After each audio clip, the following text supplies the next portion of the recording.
तू श्री गणेश विद्यालयात म्हणजेच आमच्या शाळेत समर कॅम्प केला होता, त्याचा अनुभव काय होता?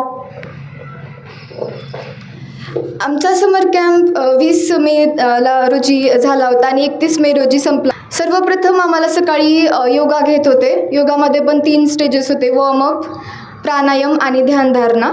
आणि त्यानंतर आम्हाला छानसं नाश्ता होता खायला. आणि नाश्ता झाल्यावर सर 2 तास UPSCची माहिती सांगायचे. मी कधी योगा केलेला, सर्वप्रथम मी कधीच योगा करत नाही, पण ज्या वेळेसपासून समर कॅम्पस झालं त्यावेळेसपासून मी रोज योगा करायले आणि याचा फायदा कुठे ना कुठे मला दिसतोच आहे.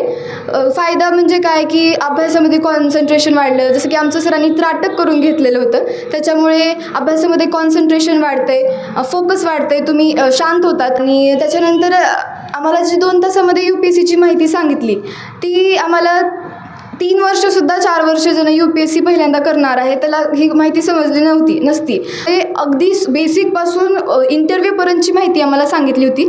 जसं की आम्हाला स्टेजेस सांगितल्या होत्या, पेपरचा सिलेबस काय असतो, सिलेबससुद्धा मला माहीत नव्हता आणि पेपरचा सिलेबस काय असतो. परत UPSCसाठी सगळ्यात मोठी गोष्ट म्हणजे की तुम्हाला न्यूजपेपर वाचावा लागतो. अगदी 3.5-4 तास पूर्ण न्यूजपेपर वाचायला लागत होता, तर सरांनी तो अगदी 1 तासामध्ये कसा वाचायचा ते सांगितलं. 1 तासामध्ये वाचायचा प्लस त्याचे नोट्स पण कसे काढायचे हे सुद्धा आम्हाला सांगितलं होतं.